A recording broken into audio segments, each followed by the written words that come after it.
प्रारंभ करने से पहले मैं आपका ध्यान असम में हुए बाढ़ और वहां पर लगभग 70 व्यक्तियों की मौत की तरफ आकर्षित करता हूं और इस सदन से बड़ी पीड़ा मन से, बड़े दुखी मन से केंद्र सरकार से असम के लोगों के लिए एक विशेष पैकेज की मैं गुजारिश करता हूं।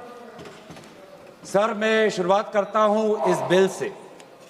और अभी हमने आदरणीय मंत्री जी के वक्तव्य सुना और उनके बात और इस संशोधन वाले बिल का विवरण पढ़ के साफ साफ पता चल जाता है कि ये सरकार शिक्षा विभाग को लेकर गंभीर नहीं है, सुधार नहीं लाना चाहती। ये सिर्फ एक दिखावा का बिल है, क्योंकि ये बिल एक संशोधन बिल है।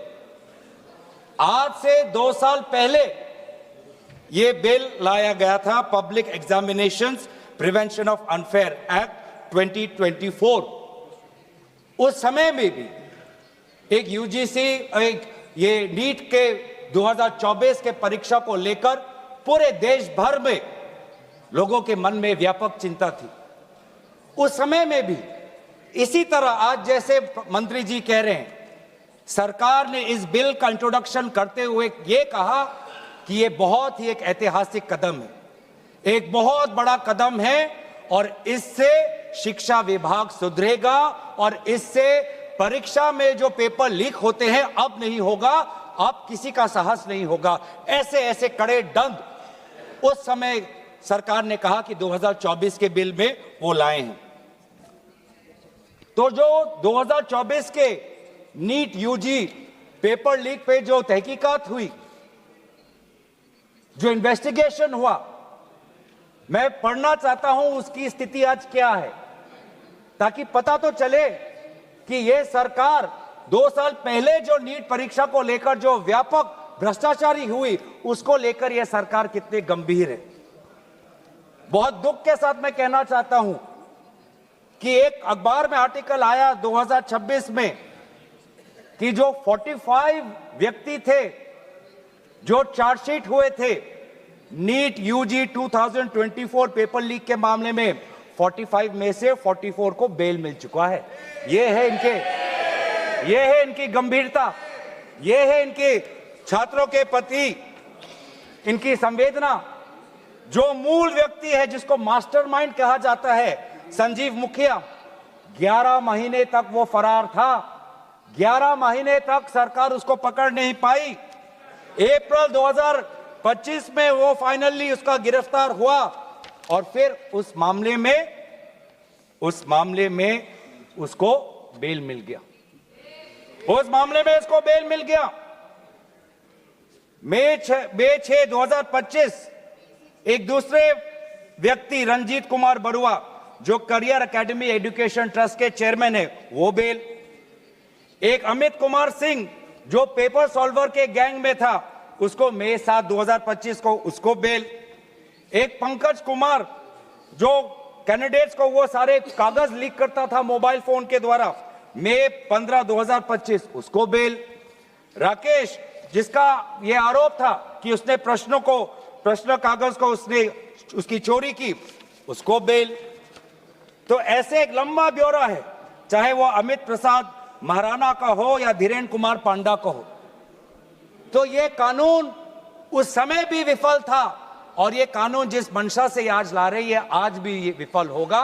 ये कानून आपकी विफलता का स्मारक है, क्योंकि ऐसे कानून 2024 के में लाने के पश्चात भी 2026 में तो लीक हुआ ना सर। अगर कानून इतना ही सशक्त था तो आज 2 साल बाद ही इतना बड़ा व्यापक लीक कैसे हुआ। और अफसोस की बात है सर, उस समय में भी शिक्षा मंत्री धर्मेंद्र प्रधान थे और जब 2024 का जब पेपर लीक का मामला जब पूरे देश भर में आया तो आपको पता है धर्मेंद्र प्रधान जी ने उस समय क्या कहा? उन्होंने कहा, कहां हुआ पेपर लीक? नहीं हुआ पेपर लीक। और आज भी पहले 2.5 महीने तक तो उनका रवैया यही था कि कहीं कोई धांधली नहीं हुई, सरकार ने बहुत अच्छा काम किया है। 21 बच्चों की जान गई, आत्महत्या उन्होंने की।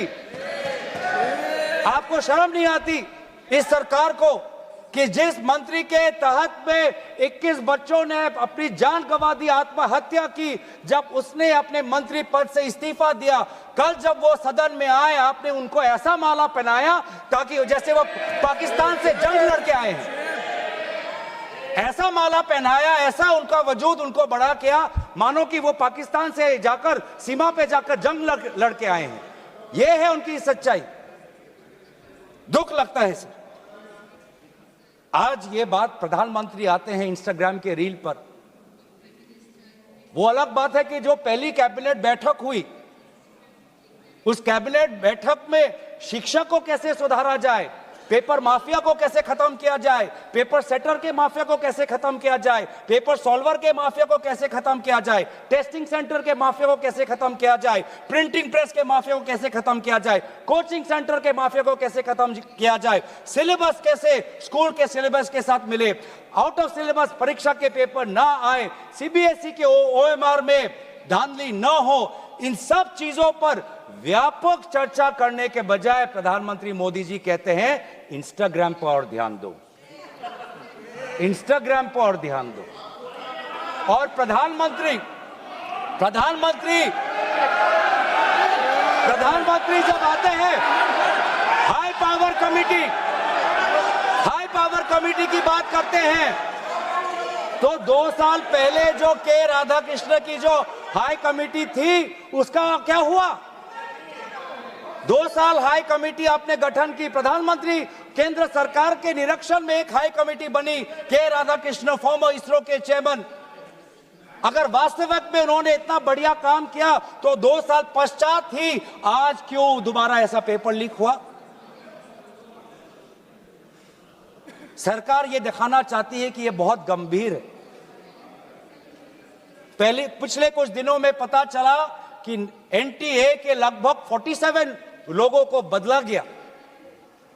सर, मैं इस सरकार से मैं ब्यौरा चाहूंगा कि वे जो 47 लोग हैं जिनको आपने ट्रांसफर किया या सस्पेंड किया, कौन है वो?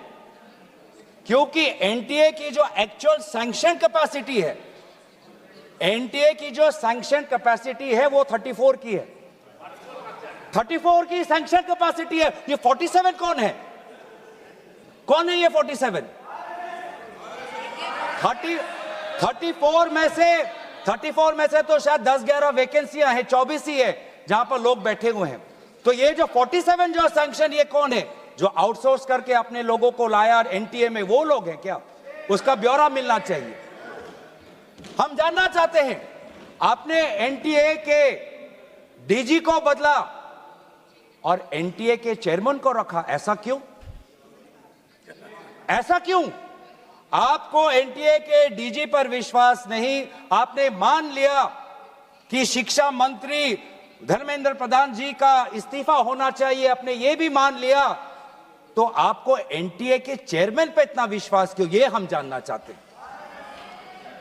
सुनाई दे रहा होगा सर, एक विशेष संगठन के साथ जुड़े हुए हैं, उसका ब्यौरा देख लीजिए, एनटीए के चेयरमैन का ब्यौरा देख लीजिए। इससे पहले वो मध्य प्रदेश के पब्लिक सर्विस चेयरमैन के वो कमीशन के चेयरमैन थे, और उस समय में भी धांधली हुई,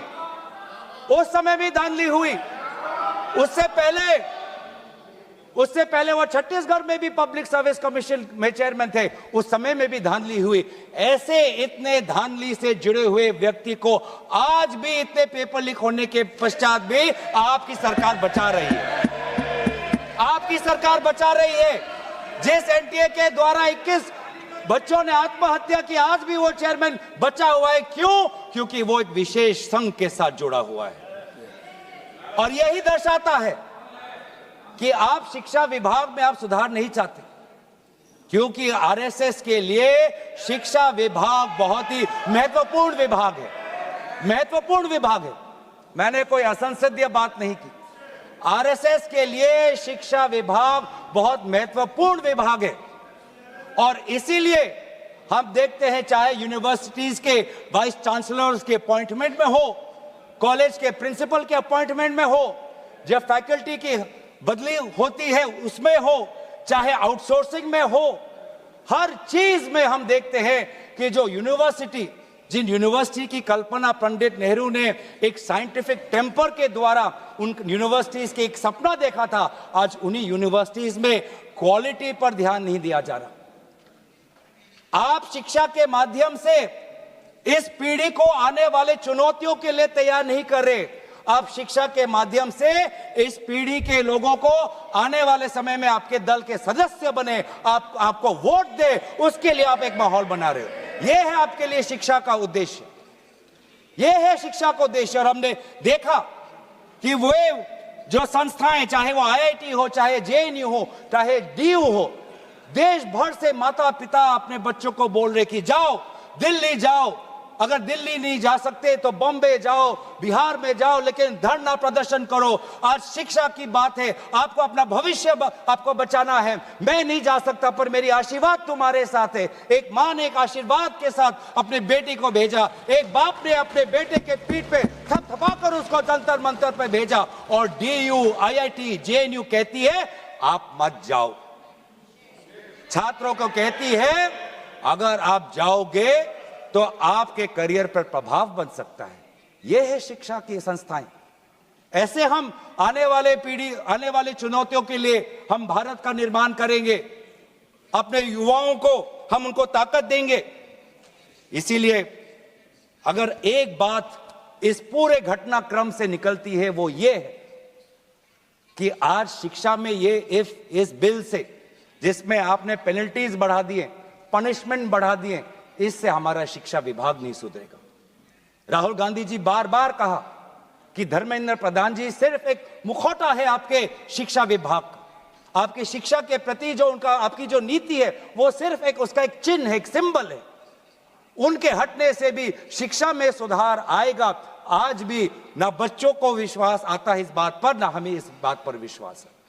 लेकिन इसके पश्चात भी आज शिक्षा पर बातचीत हो रही है, आज शिक्षा को लेकर धरना हो रहा है, आज शिक्षा को लेकर जंतर मंतर में हजारों की तादाद पर लोग इकट्ठित हुए हैं। आज शिक्षा के विषय पर सारे दल संगठन सब ने अपने अपने प्रदेशों में, चाहे महाराष्ट्र में हो, चाहे यूपी में हो, चाहे बिहार में हो, चाहे पश्चिम बंगाल में हो, चाहे या असम में हो, सब जगह विभिन्न राजनीतिक दल संगठन और इन दल संगठन से अलग सारे युवा सड़क पे आ गए। सब ने अपने शिक्षा की मांग की। और क्यों मांग की? उनके दुख को पहले हमें समझना चाहिए, उनके पीड़ा को हमको समझना चाहिए, वो उनके अंदर जो नाराजगी है उस बात को हमें समझना चाहिए। नहीं तो किसी का इतना साहस नहीं कि सड़क पे आके गर्मी बारिश, सड़क पे सोना, पुलिस की लाठी खाना, दिन दिन भूख हड़ताल पे रहना, सबकी इतनी साहस नहीं है। ये साहस कहां से आता है? ये साहस आता है उस दर्द से, जिस दर्द में अपने भविष्य को लेकर वो विवश हैं, जिस दर्द में अपने देश के भविष्य को लेकर वो विवश है, जिस दर्द को वो आज के समाज में उसको व्यक्त भी नहीं कर सकते, सरकार से सवाल भी नहीं पूछ सकते। और बहुत ही बढ़िया एक व्यक्ति ने इस पूरे जो दर्द है, इस दर्द के बारे में बात करते हुए गोपाल दास नीरज के गीत की बात करता है। वो व्यक्ति जिस व्यक्ति से राहुल गांधी जी मिलने गए, उसने कहा, उसने हमें याद दिलाया कि नीरज की वो पंक्तियां, स्वप्न झरे फूल से, मीत चुबे शूल से, लुट गए सिंगार सभी, भाग गए बबूल से, और हम खड़े खड़े बहार देखते रहे, कारवां गुजर गया गुबार देखते रहे। ये बच्चों की वो दुख है। क्या करें? हमारे पास पैसे नहीं है इतने कि हम पेपर खरीद पाएं। 30-30 लाख का पेपर हमें खरीदने के पास, हमारे पिताओं के पास इतने सामर्थ्य नहीं है। वो दुख है, वो नाराज है, और इसीलिए जब वो दुख से वो लड़ नहीं पाते तो आत्महत्या पर आ पड़ते। और NCRB में सर, आज देश की ये व्यवस्था, देश की असली ये है कि आज NCRB में, नेशनल क्राइम रिकॉर्ड्स ब्यूरो में, ये भी एक कारण है कि आत्महत्या हुई क्योंकि वो बच्चा एग्जाम में फेल हुआ। ऐसा भी एक कारण आ गया है। बच्चों की आत्महत्या, छात्रों की आत्महत्या लगभग 1 लाख से ऊपर बढ़ चुकी है। 1 लाख से ऊपर, जिसमें से 2000 ने तो साफ साफ कहा है, 2400 ने साफ साफ कहा है कि मैं फेल हो गया, और इसीलिए मैं सुसाइड ले रहा हूं। बहुत लोग बच्चों ने फैमिली पारिवारिक कारण से, फैमिली रीजन से वो आत्महत्या उन्होंने की, लेकिन इसके पश्चात भी वे युवा आए, वो चाहे गुजरात से हो, वो चाहे महाराष्ट्र से हो, चाहे विदेश से हो, चाहे दक्षिण भारत से हो, महाराष्ट्र से, वो सब आए। और जब वो आए और दिल्ली की गर्मी, दिल्ली के बारिश से जब वो जो उन्होंने उसमें जो दर्द है, उसमें जो संघर्ष है, उस संघर्ष को याद करते, उस संघर्ष को झेलने में उन्होंने याद किया सावित्री बाई फुले को। वे लड़कियां जो आई थी, ऐसे बहुत लड़कियां थी जिन्होंने रील पे कहा कि मैं अपने माता पिता को बिना बोले मैं जा रही हूं क्योंकि मुझे लड़ना है।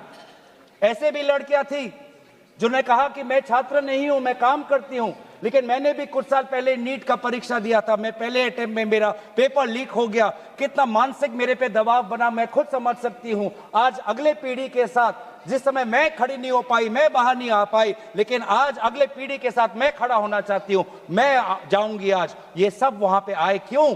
क्योंकि उन्होंने इतिहास को याद किया कि जिस प्रकार से सावित्री बाई फुले हो या फातिमा शेख हो, जिस प्रकार से समाज ने उन पर उत्पीड़न किया, लेकिन वो कभी भी अपने बाग से हटे नहीं।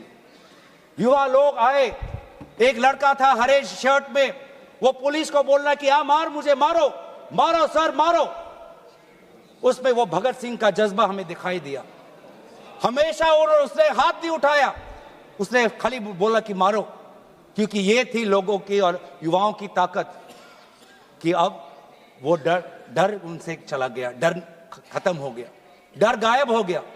लाठी है, दर्द होगा, रात को सोने में मुश्किल होगी, लेकिन सब लोग कह रहे थे कि कुछ नहीं होता, अगर शिक्षा के लिए, अपने भविष्य के लिए अगर मुझे 2-3 लाठी भी खानी पड़ेगी तो मैं लाठी खाने जाऊंगा। ऐसे भी लोग थे जो 20 जुलाई की रात को आए। वो 20 जुलाई के सुबह नहीं थे, 7 बजे नहीं थे, 4 बजे दोपहर को नहीं थे, वो रात को 10 बजे आए। क्यों? क्यों? उनको दुख हुआ। उन्होंने रील में देखा कि किस प्रकार से पुलिस वालों ने बच्चों पर हाथ उठाया और उन्होंने बोला कि चलो मैं भी एक लाठी खाने जाऊंगा। ये है हमारा युवा शक्ति। मैं इस सदन से भारत के युवा समाज को मैं नमन करता हूं, आभार प्रकट करता हूं, शुभकामनाएं मैं देता हूं, धन्यवाद देना चाहता हूं कि आपने हमें दोबारा याद दिलाया कि लोकतंत्र का मतलब क्या है। आपने दोबारा हमें याद दिलाया कि सवाल पूछना आप सबका, हमारा सबका मौलिक अधिकार है। हमने वो भी देखा उस मध्य प्रदेश से आए हुए आदमी को जिसके सर पर खून निकल रहा था। क्यों? क्योंकि कांटों से भरा हुआ एक डंडा उसके सर पर पड़ा और उसने तब भी वो पीछे नहीं हटा, खून से लथपथ उसका चेहरा। उस समय भी पुलिस को ललका रहा था कि देखो ये लोकतंत्र है, लोकतंत्र में जनता जनार्दन है, जनता प्रजा राजा होता है। ये है वहां की उस ताकत। बहुत लोग कहते हैं कि बहुत से गलत शब्द भी उस सभा में, जंतर मंतर में किए गए। मैं उन गलत शब्दों का जो मर्यादा से बहुत दूर है, अमर्यादित है, उन शब्दों का समर्थन नहीं करता, लेकिन उन शब्दों के बारे में भी याद करना चाहिए जो बाकी बच्चों ने हमें याद दिलाया। किसी एक बच्चे ने याद दिलाया वसीम बरेली की कविता, जिसमें लिखा है, जो उसूलों पर आंच आए तो टकराना जरूरी है, जिंदा हो तो जिंदा नजर आना जरूरी है। ये हैं बच्चे, ये है वो बच्चे और जो अलग अलग प्रदेश से आए हैं। मैं धन्यवाद देना चाहता हूं कि इन्होंने अपनी इंसानियत दिखाई। हर वो बेटी जो वहां जाती थी वो कहती थी कि ये जंतर मंतर, ये ऐसा एक जगह बन गया है जहां पर मैं अपने आप को सुरक्षित महसूस करती हूं। जब पुलिस की लाठी आती है तो कोई अनजाना व्यक्ति, कोई अनजाना उसके सामने आकर अपने शरीर से उस लड़की को बचाता है। डंडा उसके लड़के के शरीर पर पड़ता है, वो लड़का कहता है कि इस उंगली से मैंने पिछली बार कमल पर वोट डाला, आज इसी उंगली को कमल के पुलिस ने तोड़ डाला। ये है उनका साहस। आज समाज, मैं पूरे छात्र के साथ पूरे समाज को भी मैं धन्यवाद करना चाहता हूं। उस गुरुद्वारों को के संचालकों को मैं धन्यवाद करना चाहता हूं जिन्होंने अपना दरवाजा खोला, लोगों को वहां पे शरण दिया। ये है हमारी देश की खूबसूरती। मैं धन्यवाद देना चाहता हूं कि देश भर से लोगों ने फोन किया कि मैं वहां जा नहीं सकता, लेकिन स्विगी के द्वारा उन बच्चों को खाना तो पहुंचा सकता हूं। मैं धन्यवाद करना चाहता हूं उन वकीलों का, वो चाहे सुप्रीम कोर्ट के बाहर हो, चाहे वो जंतर मंतर पे आए हो, सब ने बोला कि लोकतंत्र के साथ, संविधान के पक्ष में आज हम सब यहां पे खड़े हैं। लेकिन जहां पर हमने हमारी खूबसूरती देखी, जहां पे हमने इंसानियत देखा, जहां पर हमने लोकतंत्र की ताकत देखी, जहां पर हमने लोकतंत्र की ताकत देखी, वहीं पे हमने इस सरकार की क्रूरता भी देखी। हमने देखा आपने किस प्रकार से पैलेट गन का इस्तेमाल किया, हमने देखा किस प्रकार से आपने इलेक्ट्रिक बेटन का इस्तेमाल किया, हमने वो भी नजारा भी देखा कि किस प्रकार से एक पुलिस कर्मचारी ने एक लड़की के गाल पर थप्पड़ मारा। वो एसीपी का नाम भी हमें याद है, उस पुलिस कांस्टेबल का चेहरा भी याद है जिसने अपने डंडे के साथ एक लड़की के प्राइवेट पार्ट पे उसने आक्रमण किया। हमें याद है वो लड़कियां जिन्होंने उनके आंसू निकल रहे थे आंखों से और कह रहे थे कि पुलिस वाले उनको मां बहन की गाली दे रहे थे। हम भूलेंगे नहीं वो बच्चियों जिन्होंने कहा कि मेरे पीठ पे जो कपड़े थे उन कपड़ों को इस पुलिस ने फाड़ दिया। ये है असलियत, और इसीलिए बार बार हम मांग कर रहे हैं कि किसने आदेश दिया, वो आदेश कहां से आया कि पैलेट गन का इस्तेमाल हो, किसने आदेश दिया, किसने आदेश दिया कि आंसू गैस का इस्तेमाल हो, किसने आदेश दिया कि लाठी पैरों पे नहीं लाठी सर पे पड़नी चाहिए, किसने वो आदेश दिया। और इसीलिए बार बार राहुल गांधी जी ने भी चिट्ठी लिखी है, और आज भी हम देखते हैं कि अब सारी हम बातें कर रहे हैं। आज इस सदन में, इस सत्र में इस विषय पर भाग इसलिए लेना चाहते हैं क्योंकि हम सरकार से जवाब चाहते हैं, और विशेष रूप से गृह मंत्री से जवाब चाहते हैं। गृह मंत्री से हम जवाब चाहते हैं। मेरा ये कहना है सर, गृह मंत्री से हम जवाब चाहते हैं। यहाँ पर बैठे हैं सर, आज ये बिल क्यों आया है, ये बिल क्यों आया है, ये बिल क्यों आया है, ये बिल क्यों आया है समझना चाहिए। ये बिल इसलिए आया है कि गृह मंत्री के द्वारा भेजी हुई पुलिस लोगों के हौसले को कुचल नहीं पाई, इसीलिए ये बिल आया है। आपने उस धरना को खत्म नहीं कर पाया, इसलिए ये बिल आया है। हमने देखा ना सिर्फ दिल्ली में, बिहार में आपने AK-47 का इस्तेमाल किया, ये नौबत है, ये नौबत है। हमने इसीलिए मैं लोगों का धन्यवाद करना चाहूंगा, और धरना प्रदर्शनकारी के साथ है जिन्होंने एक और हमें बहुत ही खूबसूरत गीत याद दिलाया, दिनकर का। अब जो सिर पर आ पड़े नहीं डरना है, जन्म में है तो 2 बार नहीं मरना है। ये जो लोगों ने आज जो संदेश दिया है लोकतंत्र में, दोबारा उन्होंने आज हमारे ऊर्जा जो दी है, इसके लिए सारे विपक्षी दल, हम भारत के युवा समाज के साथ है, छात्र समाज के साथ है, वे सारे जिन्होंने संघर्ष किया उनके साथ है। और आज भी अब चाहते हैं कि गृह मंत्री आए और सदन के अंदर बोले कि क्यों आपने पुलिस के द्वारा बच्चों पर ये दुर्व्यवहार किया, बच्चों के पर आपने आक्रमण किया, और बच्चों के साथ आज उनके आंसू निकलते हमने देखने पड़े। इन सभी बातों के साथ मैं अपने वाणी को विराम देता हूं। धन्यवाद।